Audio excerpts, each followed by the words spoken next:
سيدنا وحبيبنا ومولانا محمد وعلى آله وصحبه أجمعين.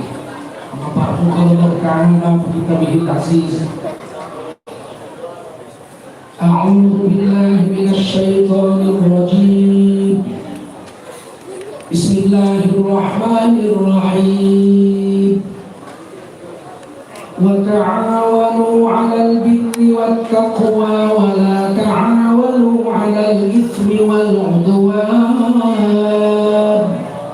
واتقوا الله إن الله شديد العقاب. قال رسول الله صلى الله عليه وسلم: من خرج في طلب العلم فهو في سبيل الله حتى يرجع.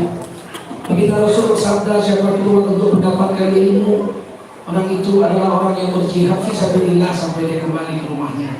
Mudah-mudahan kita semua mendapatkan pahala jihad dari Allah. Amin. Shadaqallahul azim wa shadaqa rasuluhun nabiyul karim wa nahnu ala dzalika minasyahidin wasyahidin walhamdulillahi rabbil alamin. Para ulama kita yang hadir malam ini, Adinda Al-Ustaz Zulkifli MA, Adinda Profesor Dr. Haji Al-Ustaz Abdul Samad, dan Adinda Jilfatullah, serta seluruh ulama yang hadir, Bapak Ibu Hadirin Rahmatullah, khususnya anak muda sekalian, pejuang syariah yang dimuliakan Allah SWT. Sebelum Indonesia merdeka, negeri ini disebut Nusantara, Nuswantara atau Nusantara. Orang-orang di Timur Tengah Arab menyebutnya Al-Jawi.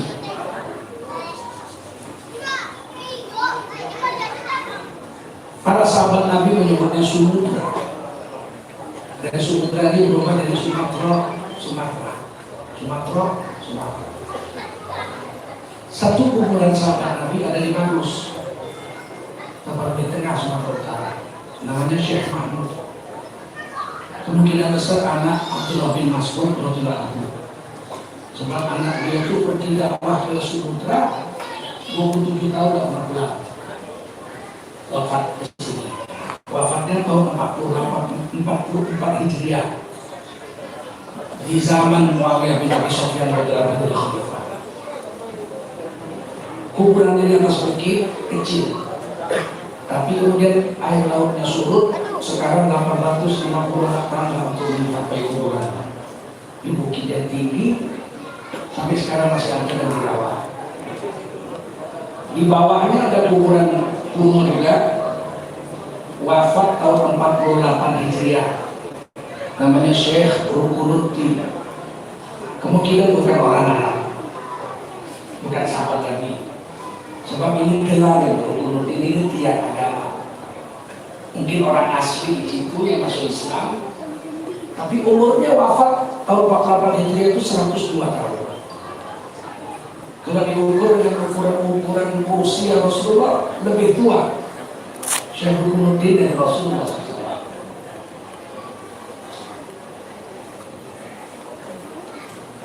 Islam sudah dikenal di sini, di negeri kita ini, di Sumatera ini, sejak zaman sahabat Nabi.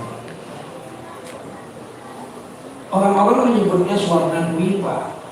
Kalau dalam bahasa Sanskerta, Swarnadwipa itu pulau emas. Dan diriwayatkan Nabi Sulaiman alaihissalam mengambil 400 peti emas dari pegunungan Opir, Sumatera Barat dekat Pasaman. Ini sebelum Nabi Muhammad lahir, pulau ini sudah disebut pulau emas. Dan Fir'aun 7.000 tahun yang lalu hampir mengambil kapur dari Barus untuk memumi Fir'aun yang mati supaya mayatnya awet. Dan di dalam Quran satu-satunya mungkin bahasa Melayu adalah kafur dalam surat Tahrim. Mungkin besar sebab bukan bahasa Arab menurut linguistik. Artinya negeri ini sudah dikenal ribuan tahun yang lalu, dan sudah mengenal Islam sejak zaman sahabat. Pada tahun 1260 di Aceh, di Kedung, Dok Semawi, Aceh Utara sudah berdiri satu kerajaan Islam. Namanya Kerajaan Sumudra. Rajanya asli orang Melayu di situ kan Aceh, namanya Merah Silu. Merah Silu meminta surat pelantikan dari Syarif Makkah. Belum ada dinasti Osmaniyah, belum ada, ini masih Bani Abbasiyah. Syarif Makkah melantik Raja Merah Silu itu menjadi sultan pertama, khalifah pertama di negeri Al-Jawi ini, di Nusantara. Dan namanya diganti oleh Syarif Makkah sesuai dengan nama Syarif Makkah, Malikus Saleh. Waktu itu Malikus Saleh itu Syarif di khalifah kita di dunia. Jadilah Merah Silu dari Malikus Saleh 1260. Jauh sebelum Belanda datang. Belanda datang 1595 di Bantul, dipimpin oleh Cornelis de Houtman. Merah Silu punya anak, Malikus Saleh menjadi punya anak Malikus Zohir. Malikus Zohir punya anak Malikus Zohir II. Kemudian Malikus Zohir II punya anak namanya Zainul Abidin. Zainul Abidin dibawa oleh Laksana Cengho ke Cina, dididik di Cina, mati di Cina, nggak pulang lagi. Di dalam sejarah Cina disebut namanya Caiduli Apitingki. Zainul Abidin, Zainul Abidin, ditulis bahasa Cinanya Caiduli Apitingki. Dan Kerajaan Sumudra ini ditulis dalam Rihlah Batutoh. Ibnu Batutoh menuliskan bahwa dia pernah orang Maluku itu ya, orang Maluku pernah datang jumpa dengan Malikus Zohir, bermadhab Imam Syafi'i rahimahullah ta'ala, pergi sholat Jumat dalam kaki dan pulang sholat Jumat naik gajah. Silakan dilihat di Rihlah Batutoh. Artinya negeri ini juga kenal Islam jauh sebelum Indonesia merdeka 1945. Kemudian berdiri Kerajaan Pasai di Perlak, Aceh Timur, bersaingan dengan Sumudra. Persaingan ini tidak bagus. Akhirnya ada terjadi sempat perang sesama Islam daerah. Dikawinkanlah anak Raja Pasai dengan anak Raja Samudra. Maka kerajaan ini bergabung menjadi Kerajaan Samudra Pasai. Bapak-bapak saudara, adik-adikku sekalian, para ulama, apa yang saya ingin sampaikan adalah kerajaan-kerajaan Islam ini kemudian berkembang sampai ketika Indonesia merdeka. Ada 200 kerajaan Islam di negeri Nusantara, dari mulai Aceh sampai ke Raja Ampat Papua.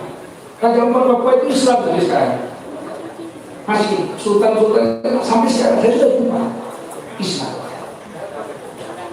Nah, jadi jangan dipikir negeri ini ketika penjajah Belanda datang negeri yang biadab.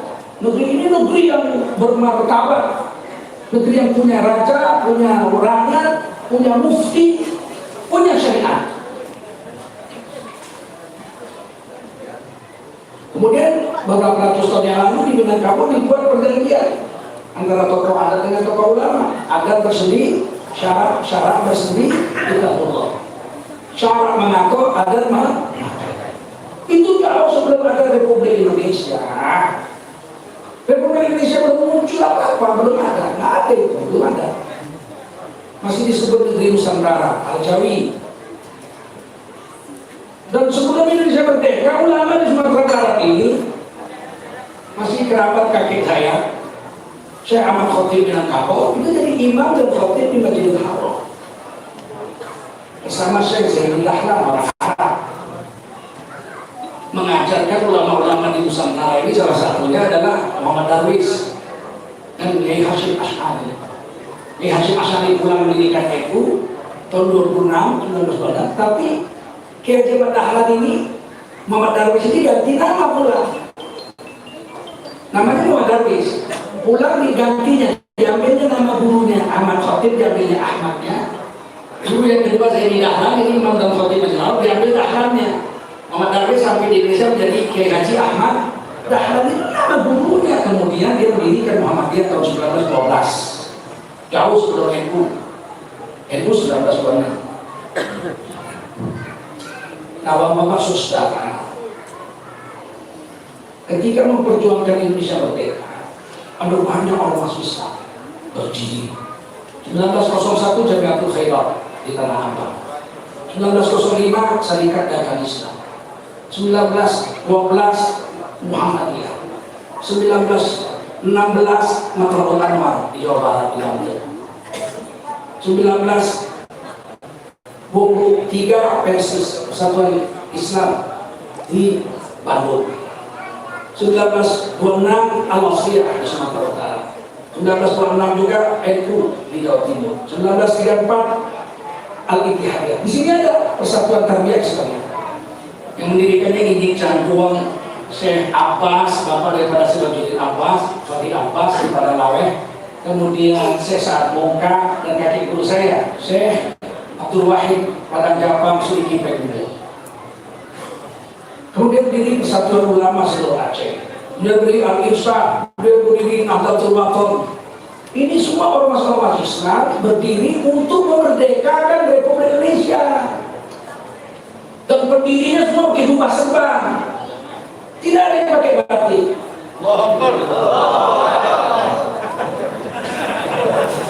Saya tidak benci batik, karena batik itu memang nggak bagus dipakai sholat. Kalau di depan saya ada orang sholat pakai batik, saya di belakangnya, itu pikiran saya bingung, ini macam mana membuat ini? Takut bikin ini. Apalagi kalau batiknya kamar harimau, rusak sholat orang. Maka seluruh ulama kita pakai jubah. Singkat cerita Indonesia merdeka. Persiapan merdeka dibuatlah satu badan Tokuritsu Icho Sakai dari Jepang. PPUPKI Badan Persiapan Usaha Merdeka Indonesia.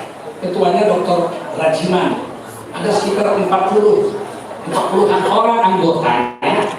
Ada dari tokoh-tokoh Islam, ada tokoh-tokoh nasional, ada tokoh Nasrani, ada tokoh kejawen, ya, yang tidak Islam namanya aliran kepercayaan, Kiai dari Wantoro, pendiri Tanjung Siswa. Kemudian pada tanggal 1 Juni Bung Karno pidato mau membuat falsafah negara kita itu Pancasila, tapi yang pertama kebangsaan, kedua internasionalisme, agama terakhir, ketuhanan. Sederhana sekali itu harus dicetuskan dalam rapat BPUPKI. Belum lahir Pancasila, belum. Kalau lahir prematur, bayi lahir 5 bulan tidak punya nyawa. Kemudian kalau 22 Juni mereka sepakat membuat pembukaan Undang-Undang Dasar 45 itu, namanya Piagam Jakarta. Muncullah Pancasila di situ. Yang menyusunnya yang paling berjasa adalah Muhammad Yamin Sarjana Hukum. Orang awak, berawak. Jadilah dia tahu jago kungfu. Itu jadilah seperti yang sekarang.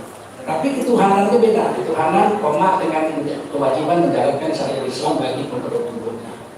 Yang lain sama dengan yang sekarang. Itu 22 Juni. Kemudian PPKI kecilin. Panitianya jadi 9, panitia persiapan kemerdekaan Indonesia. 9 orang, ketuanya yang sini Soekarno. Anggotanya Muhammad Hatta, ada di situ Wahid Hasyim Asy'ari, bapaknya Gus Dur, ada Ki Badus Kusumo, ada Dr. Maramis, 9 orang. Nah, kemudian putuslah merdeka 18 Agustus, 17 Agustus merdeka, 18 Agustus dibuatlah Pancasilanya ketuhanan yang Maha Esa. Yang lain sama dengan Jakarta. Merdeka kita.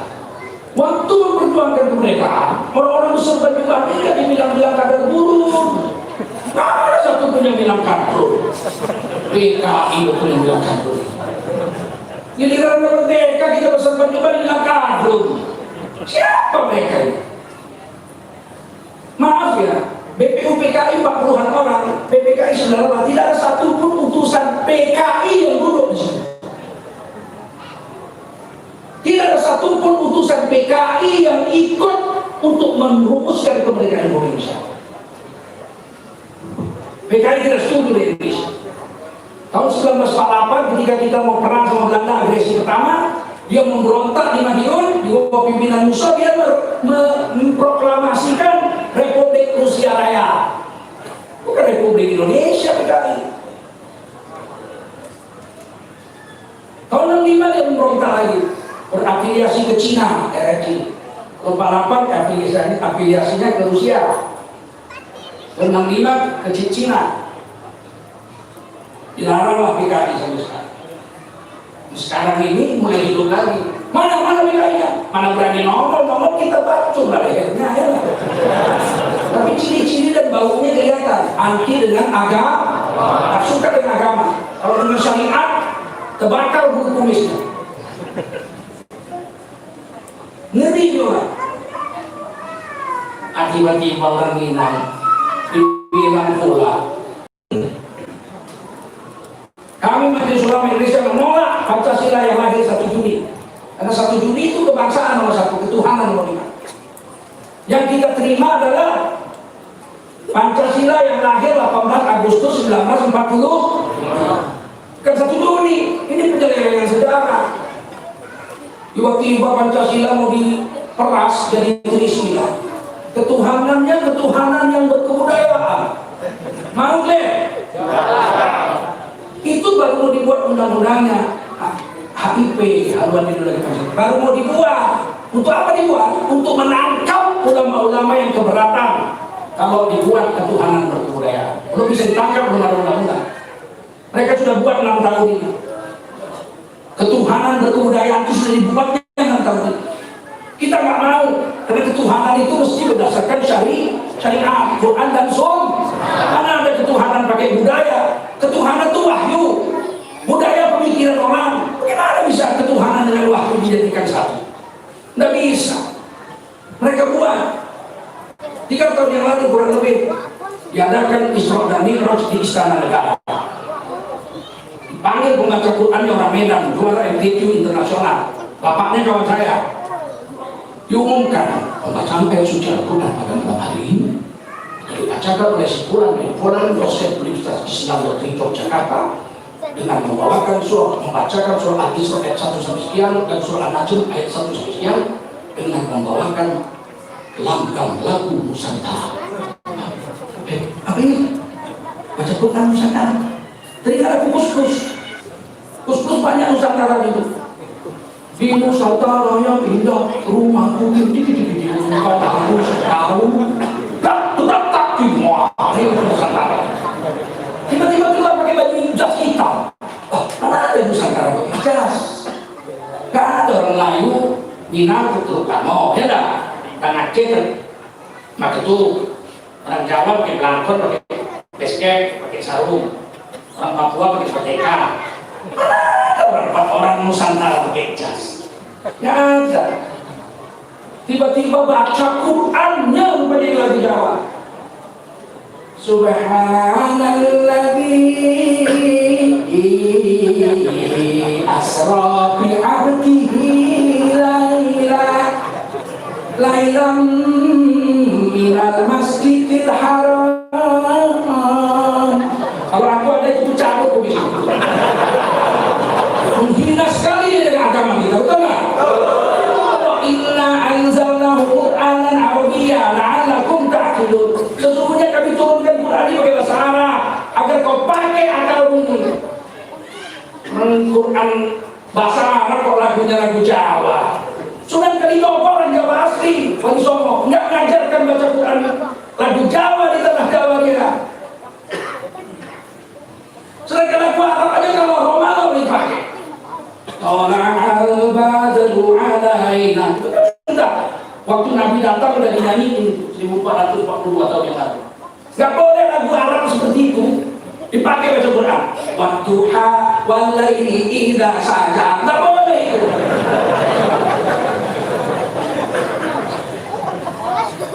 Kalau lagu Arab kan enak-enak. Rasulullah membaca Wattini waszaitun, indahnya luar biasa. Dalam hadis Bukhari diceritakan, kata almarhum guru saya Al-Hafidh Syekh Abdul Rauf, kemungkinan besar lagunya Nahwan. Ya sudah ada.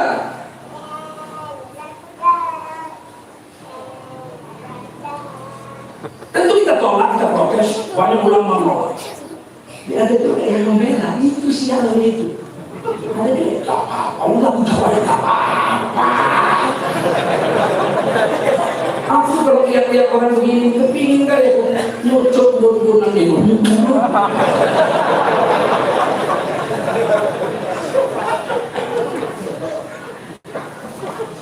Kita protes Indonesia, yang dari buat musyawarah Tilawatil Quran tingkat nasional pertama dengan lagu-lagu Nusantara dibatalkan. Sudah diumumkan di Manado penutupan seleksi Tilawatil Quran oleh Menteri Agama Lukman Hakim Saifuddin.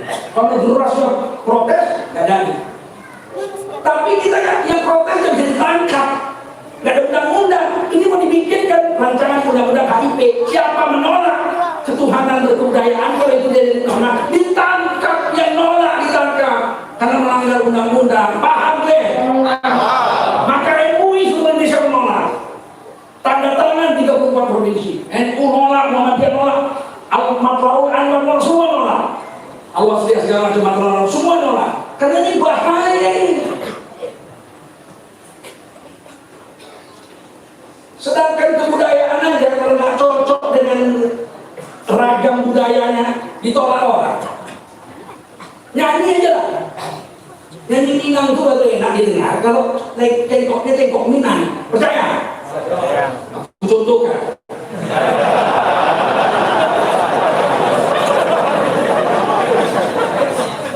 Hujan, jikalau hujan, hati dan ibu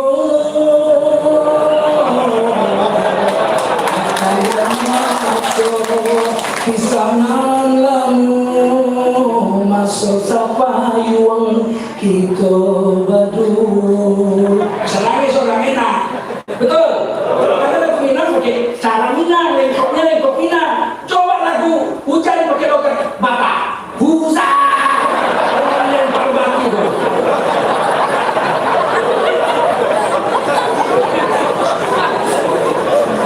Enggak, saya cuma mau kasih contoh bahayanya ketuhanan yang berkebu.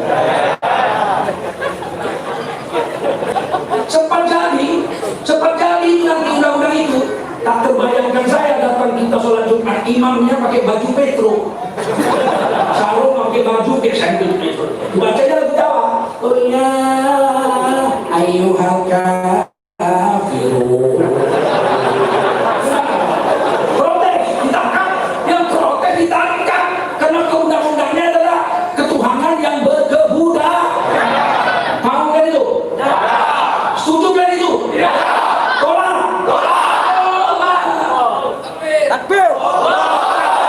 Dan partai yang mengusung itu wajib intervensi di Minangkabau ini. Kampi, sekampi. Siap? Ya. Orang Minang. Jangan, iya, tapi menang juga. Bisa menang aja enggak? Sampai dunia kiamat habis, ya enggak? Angkat kaki dari Indonesia, dari bumi Sumatera. Terutama dari, kalau di Aceh tidak ada satu kursi, tidak ada di Aceh, tidak ada tempat di Aceh. Nah, Sumatera Barat masih ada ya, atau pada Kanada. Oh, lambang itu sedap emangnya lah. Saya ini hak demokrasi dong, betul nggak? Atau tidak dengan seperti itu hak demokrasi kita, betul nggak? Itu hak demokrasi saya satu aja, jangan ganggu sama saya. Soal Indonesia bangkrut, ada yang urus ahli ekonomi, betul? Hah? Soal utang nggak bisa bayar, ada yang urus. Soal urusan utang, agama dirusak, kami pengurus, betul? PKI benci dengan agama dulu, tapi dia nggak ikut merusak, dia cuma benci agama racun kehidupan, candu kehidupan, dia benci, tapi dia nggak rusak. Ini dia mau rusak. Dia mau bikin undang-undang ketuhanan yang berkebu. Dia mau rusak agama saya tidak terima. Untuk menunjukkan kok ini ribu kali ceramah adem, kenapa? Keadaan sudah seperti ini, agama mau bikin begini, mau bikin adem. Masuk kulkas kok biar adem. Sama otak-otak lu beku begini. Udah begini rusak agama. Menteri Agama berani bilang terorisme, radikalisme itu datangnya dari masjid, dibawa oleh imam-imam yang hafiz Quran, yang good looking, ganteng kayak Ustaz Fadul.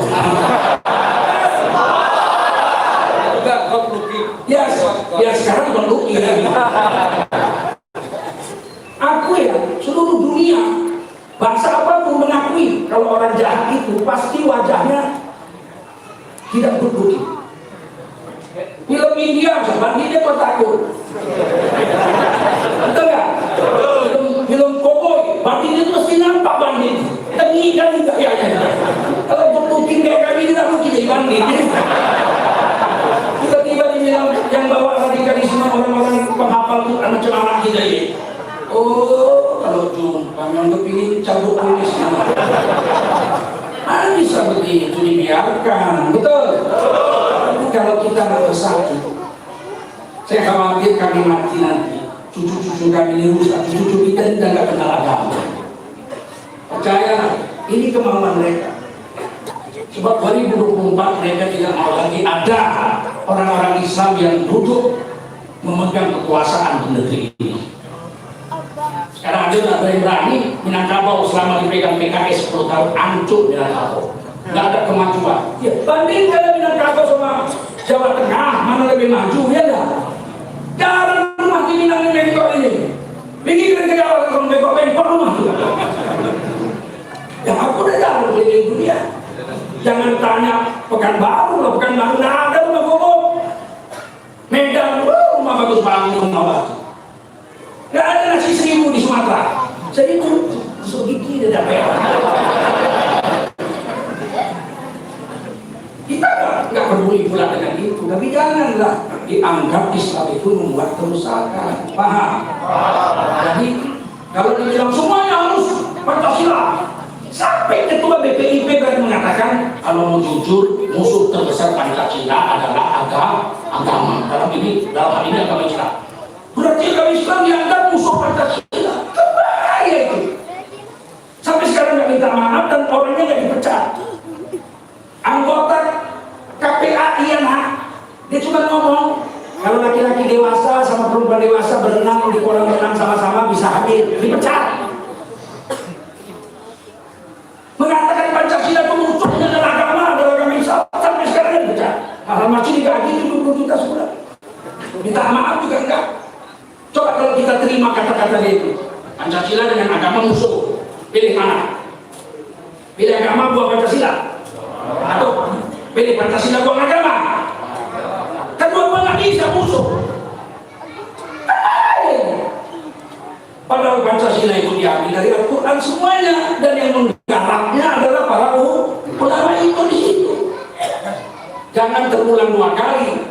Ketika Bung Karno Orde Lama berkuasa, hampir semua kawan-kawan seperjuangan di penjara. Sultan Syarif di penjara, Muhammad Rum akhirnya negosiasi sidang dengan Belanda, konferensi Media Bulan di penjara. Buya Hamka di penjara, sampai bilang kencing Buya Hamka di penjara. Saya tahu karena yang mengazankan saya ini adik sekeluar Buya Hamka, Buya Baktiar. Tinggal sama bapak saya 3 tahun di rumah saya. Jangan berulang lagi nih. Kalian siap bela agama, siap nggak? Ya. Siap menjaga para ulama? Ya. Begitu. Kalau saya, kau bisa juga? Bisa dia. Jangan ganggu sama saya sedia. Yang kedua, kau tembak orang udah besok aku dia nggak ngomong lagi. Kalau masih hidup, nyawa masih ada, agama diganggu, saya pasti bicara. Karena mendiamkan kezaliman, mendiamkan agama diganggu orang, di akhirat pasang kekal dari api neraka. Di mulut ulama itu dia keluar diseret masuk neraka daripada penyembah berhala. Nggak mau aku. Nggak sampai sini. Pokoknya harus panas. Itu bawa panas. Assalamualaikum warahmatullahi wabarakatuh. Ya, jazakallah khair, kita ucapkan kepada Kiai Haji Dr. Zulkarnain yang telah membuat semangat kita pada malam hari ini. Coba dimulai Allah Subhanahu Wa Taala. Semuanya sampaikan kepada guru kita tadi bahwa kebangkitan Islam ini erat kaitannya dengan masjid. Tadi pengurus masjid berpesan, insya Allah kita akan memulai pembangunan tempat berwudhu yang layak untuk Masjid Nurul Huda, karena kondisi tempat berwudhu kita sekarang dengan jemaah yang telah membludak sampai keluar, tidak mungkin rasanya kita mempertahankan kondisi seperti itu. Lagi sepakat buat sama-sama menegakkan sampai wudhu mesti ronda jemaah. Baik, silakan kawan-kawan yang tadi memegang tugas untuk menjalankan kantong. Kita beri waktu dalam 5 menit selesai. Gerak cepat.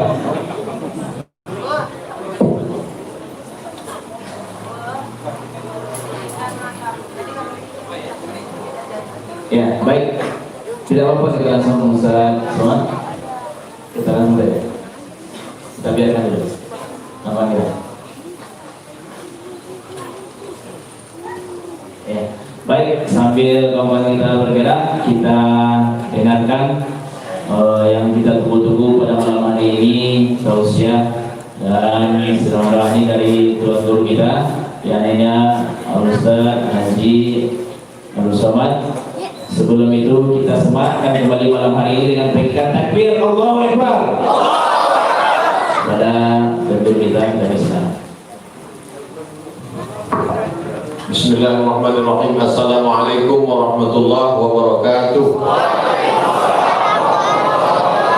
Alhamdulillahilladzi bi ni'matihi tatimmu shalihat, wassalatu wassalamu ala sayyidis sadat wa ala alihi wa ashabihi ahli fadaili wal karamat. Yang sama-sama kita hormati Kiai Haji Tengku Zulkarnain, Wakil Sekjen Majelis Ulama Indonesia Pusat. Kemudian Al-Mukarram Ustadz Jel Fatullah, guru kita bersama. Kemudian Al-Mukarram Ustadz Zulkifli M. Ali, guru kita yang mengingatkan kita tentang akhir zaman. Banyak orang-orang bertaubat karena tausiah beliau. Mudah-mudahan kita semuanya istiqomah insyaallah. Amin. Ya Rabbal Alamin. Tadi Ustaz Tengku Zulkarnain sudah menjelaskan dari mulai zaman Fir'aun sampai balik ke zaman Fir'aun. Lalu kemudian kalau dulu itu kita dipimpin oleh orang yang punya kekuasaan, namanya kekuasaan itu sultan. Apa namanya? Sultan. Orang yang punya sultan itu disebut dengan sultan. Tapi kan orang kita payah menyebut sultan, disebutnya sultan. Sama dengan syaitan jadi setan. Itu sama dengan huruf po. Nah, lalu kemudian ketika sultan ini dilucut, dihabisi kekuasaannya, disebut dengan revolusi sosial. Walaupun sebetulnya itu tidak tepat disebut dengan revolusi sosial. Yang tepat adalah tragedi sosial, bukan revolusi sosial. Dihasutlah rakyat ini untuk mengambil kekuasaan para sultan itu. Akhirnya sultan dari mulai Sultan Aceh turun ke bawah, Sultan Langkat turun ke bawah lagi, Sultan Delhi turun ke bawah lagi, Sultan Sedang turun lagi ke bawah, Sultan Asahan turun lagi ke bawah, Sultan Siak turun lagi ke bawah, Sultan Pelalawan turun lagi ke bawah, Sultan Jambi. Lalu kemudian ke kiri di bumi Minangkabau juga dipimpin oleh sultan. Lalu kemudian habislah sultan. Dan dengan habisnya sultan itu dulu untuk mengurus kekuasaan politik dipimpin sultan. Tapi sultan ini dia paham, sadar diri, tak mengerti agama. Diangkatlah orang yang paham agama, disebut dengan mufti. Diambil dari fatwa. Orang yang mengeluarkan fatwa itu mufti. Maka dengan runtuhnya sultan, maka runtuhlah mufti, hilanglah kuasa agama. Saya kalau mau ceramah ke Brunei Darussalam, itu di briefing dulu oleh orang yang ditunjuk oleh sultan dari lembaga mufti untuk membriefing. Ustaz Abdul Somad kalau ceramah di sini mesti Ahlus Sunnah wal Jamaah, jangan Mu'tazilah, jangan Khawarij, jangan Syiah. Mesti menyampaikan dalam mazhab Syafi'i, tetap menghormati mazhab Hanafi, Maliki dan Ambali. Lalu kemudian menyampaikan tasawuf yang sunni sesuai dengan Quran dan Sunnah Rasulullah SAW. Bukan yang hanya eling mengingat Allah lalu tidak sholat. Mesti sesuai dengan Sunnah Rasulullah SAW. mesti sesuai dengan para pendahulu salafus saleh, barulah dibolehkan ceramah. Begitu juga ketika mau mendapatkan tauliah, mesti diberikan oleh sultan. Tapi lalu kemudian ketika sultan ini dilucut, dihabisi kekuasaannya, maka tumbanglah mufti-mufti itu, habislah. Tapi kemudian kita tetap husnuzon dan percaya. Kenapa? Karena masih terpayungi oleh satu kata syariat. Kata sultan-sultan itu tak apa-apa, kekuasaan kami kalian ambillah, tapi kami masih ada payungnya. Apa payungnya? Ketuhanan dengan menjalankan syariat Islam bagi pemeluknya. Tapi ini ancaman. Kalau ada kata syariat, kami yang di timur ini tidak mau kata saudara kita di timur. Padahal waktu itu kita sedang menghadapi 3 musuh besar. Pertama Belanda, kedua Jepang, ketiga komunis. Tambah lagi yang satu nih. Sudahlah musuh di depan kita 3, Jepang, komunis, Belanda. Ini mestinya kita bersatu untuk melawan yang 3 ini. Kata yang satu nih, kalau kami tetap ada kata syariat di sana, kami tak mau ikut. Umat Islam waktu itu yang sedang mencari kawan, bukan mencari lawan. Oke lah, kalau kalian berkeberatan dengan kata syariat, turunkan lagi. Maka ketuhanan yang Maha Esa dengan tetap berprasangka baik bahwa ini tetap terjaga. Kenapa? Karena pakai sistem demokrasi, suara yang paling banyak, suara yang paling mayoritas, itulah yang akan menang. 10 anak mau cabut, dipakai sistem demokrasi. Hai anak-anak 10 orang, ayo kita cabut. Suara yang paling banyak itulah suara yang benar. Dalam demokrasi tidak dilihat, dilihat benar salah, tapi yang dilihat adalah siapa yang paling banyak. 10 anak voting, ayo kita cabut. Setuju 9, cabut. Satu tak mau cabut. Kira-kira waktu itu yang terjadi cabut atau tak cabut? Cabut, karena 9 setuju cabut. Lalu kemudian kalau 10 anak tadi dimasukkan sekolah tahfiz Quran, 9 tahun kemudian hafal Quran, lalu kemudian 10 anak tadi voting mau cabut, tiba-tiba yang mau cabut cuma yang 1, yang 9 tak mau cabut. Kira-kira kalau pakai demokrasi cabut atau tak cabut? Tidak cabut. Oleh sebab itu demokrasi itu yang jahat adalah isinya. Maka isinya ini mesti dibodohkan. Karena anak-anak yang hafal Quran ini, dia hafal Arba'in Nawawi, hafal hadis kisah sholat, penampilannya pun good looking, ini otaknya tidak bisa dirusak, tidak bisa diganggu dengan game online PlayStation. Memang kecil kepala, 30 juz sudah.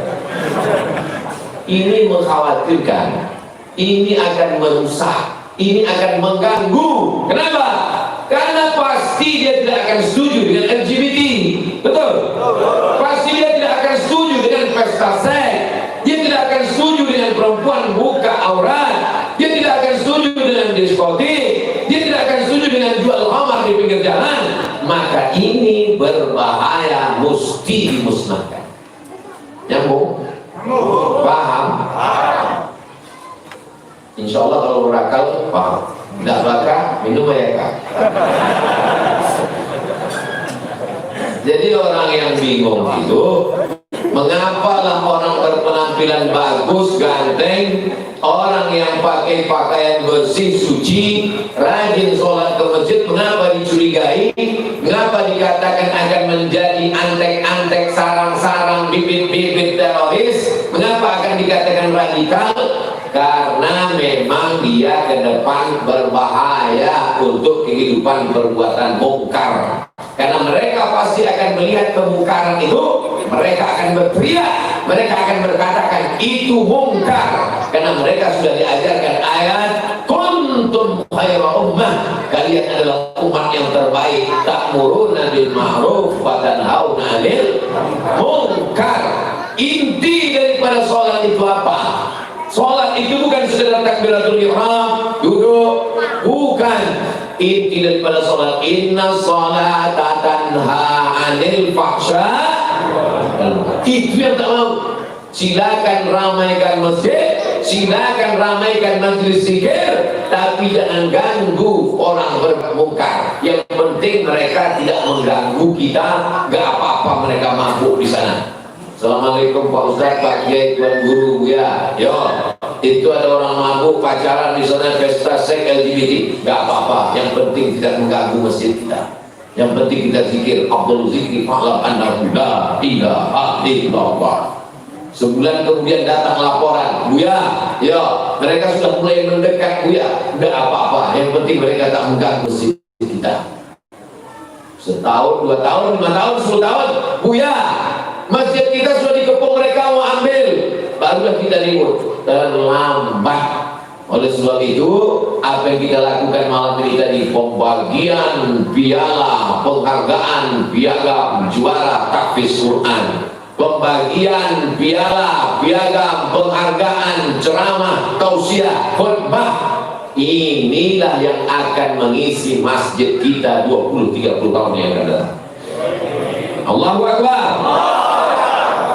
Dipoto mereka tadi, dicetak fotonya, ditempel di dinding. Mereka akan jadi kepala rumah tangga, akan menjadi imam, akan menjadi khatib. Anak cucu mereka akan melihat, aku, ayah, abah, apa ini?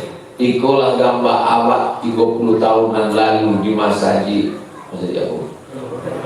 Masjid Nurul Huda. Di mana Ustaz tu ni? Yang matilah. Ustaz yang berfoto membagi dari Ustaz Abdul Somad yang berfoto membagi dari. Tapi insya Allah itulah amal yang mengalir. Kita mati selesai tamat, tapi dunia ini tak selesai. Apa yang kita tanam malam ini, apa yang kita ajarkan untuk mereka, apa yang kita buatkan lomba musabaqah, apa yang kita tampilkan, itulah yang akan mengalir ke makam kita.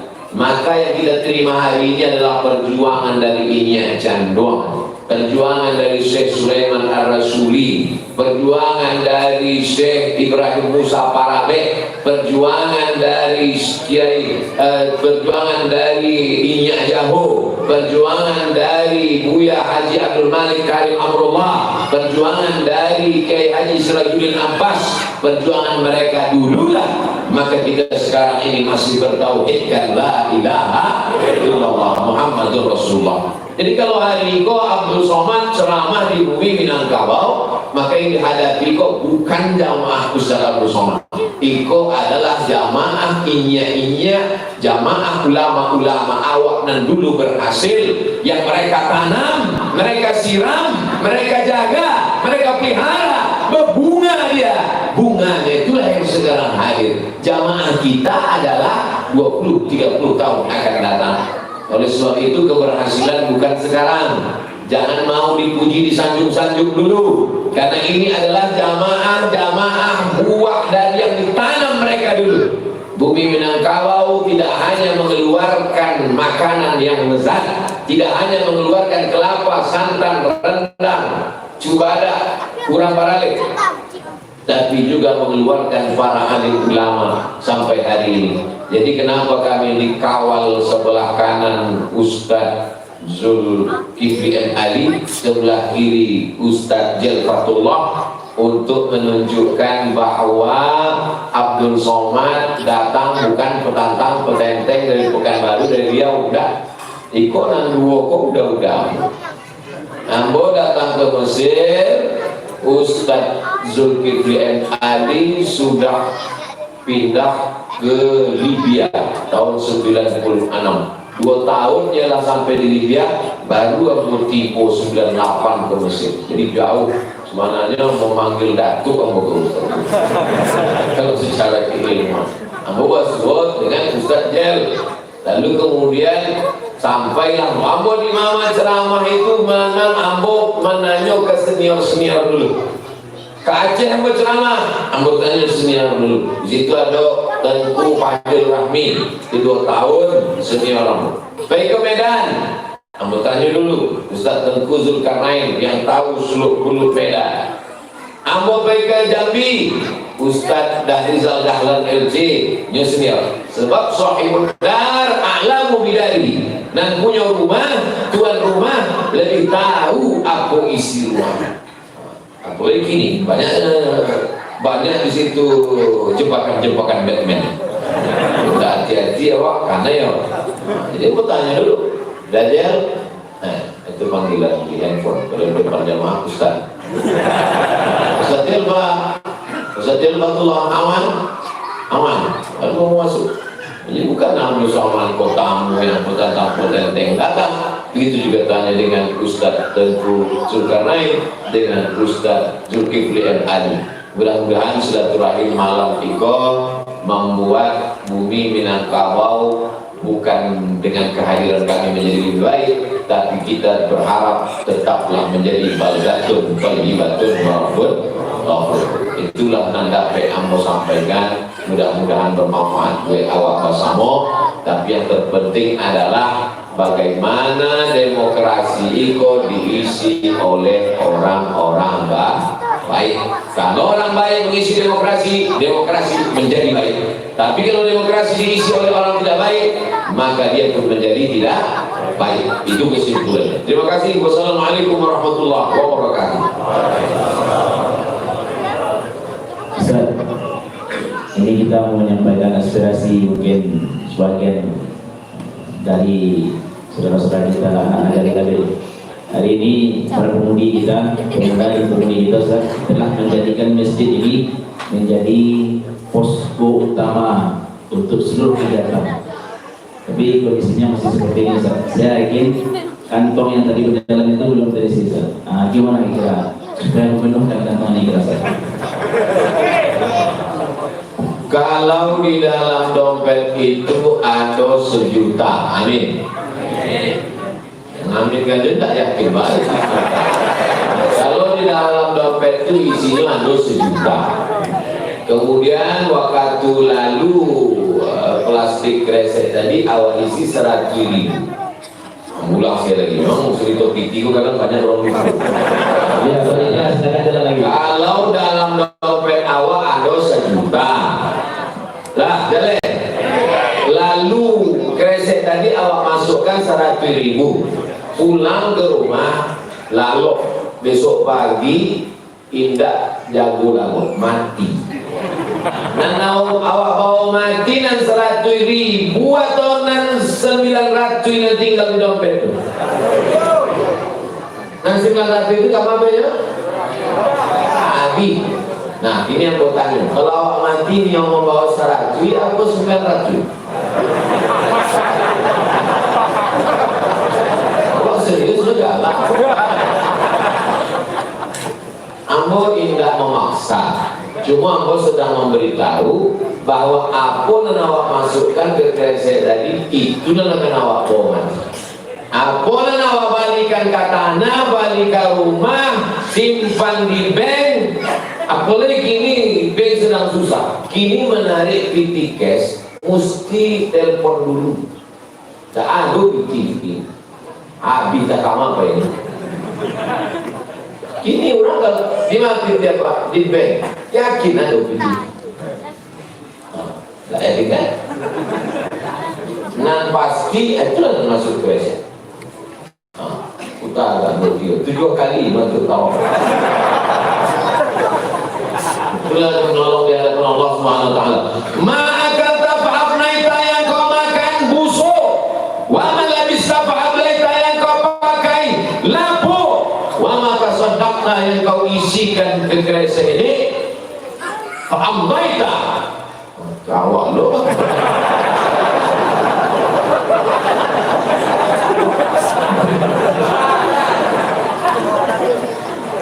Yang paling banyak Ustaz.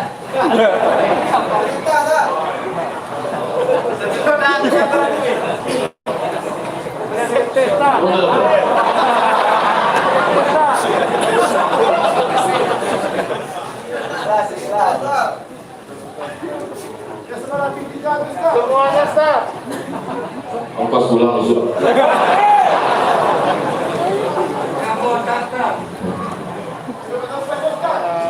Nah, kok itu Itu hebatnya kalau sedekah di Bukit Tinggi, nampaknya dari luar. Betul apa ini? Itulah karena awak mati so, ya. Balikan ke kerikil, balikan untuk WC itu. Oleh sebab itu maka Mas Haji kau tidak akan tamuin sudah banyak orang tagak ada itu. Insya Allah ikut tiap malam menteri kau. Insya Allah, amin ya rabbal alamin. Jangan dulu menyumbang untuk tiang kau tidak tahu. Jangan membagi kayu-kayu atau kau tidak tahu. Jangan membagi lampu dah. Tapi malaikat tak pernah lupa tiap hari, tiap malam, patah, subuh, pagi, sore, malam mengalir pahala. Lapang barzahnya, terang benderang kuburnya. Oleh sebab itu jangan pernah menyimpan harta, karena harta itu akan tinggal diambil ahli waris. Iya kalau ahli waris awak anak penghafal Quran. Iya kalau ahli waris awak anak yang peduli pada agama. Kalau tidak, apaknya mati, amaknya meninggal. Pada hatinya sedihnya, masuk ke diskotik, sakau mati, mengalir dosanya. Oleh sebab itu yang sudah memasukkan anak kepada pesantren, alhamdulillah. Yang belum memasukkan anak pesantren, masukkan anak ke pesantren. Yang ke sebelah kanan Payak Kumbu, tempat Ustaz Zulkifli Ali. Sebelah kiri tempat Ustaz Del Fatullah. Sebelum tanggal penutupan itu, like and share. Setelah lagi dimuliakan Allah Subhanahu wa taala. Hidup itu singkat. Hidup ini singkat. Buya-buya awak dulu, ulama-ulama awak dulu. Nama besar. Para orang Minangkabau nan kayu rayo nan hebat yang konglomerat mati meninggal dunia. Tapi masjid yang dia bangun, pondok pesantren yang tegakkan, tanah yang dia wakafkan, itulah yang kekal abadi. Rumah gadang, rumah besar, rumah mewah, habis kan? Apa nama kecil kan yo beda. Kalau yo sikat pasti.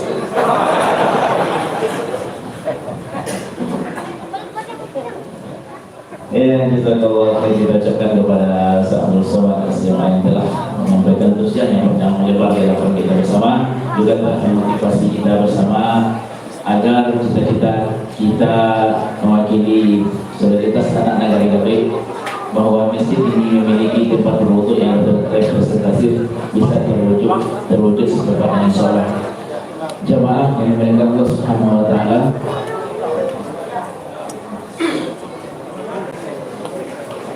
mungkin demikian saja agenda kita pada malam hari ini. Kita ucapkan terima kasih banyak, syukuran dan semoga khair kepada para guru kita yang telah menyempatkan hadir dalam kita bersama. Kita tutup pertemuan kita pada malam hari ini dan doa kepada Tuhan Majelis.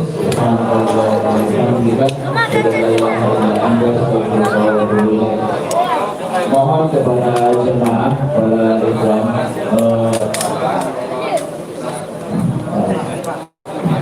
untuk tidak terlalu rapat, kalau kita ini akan menjadi bahan bagi orang yang tidak suka dengan dakwah kita, untuk menghambat agenda kita di kesempatan yang lain.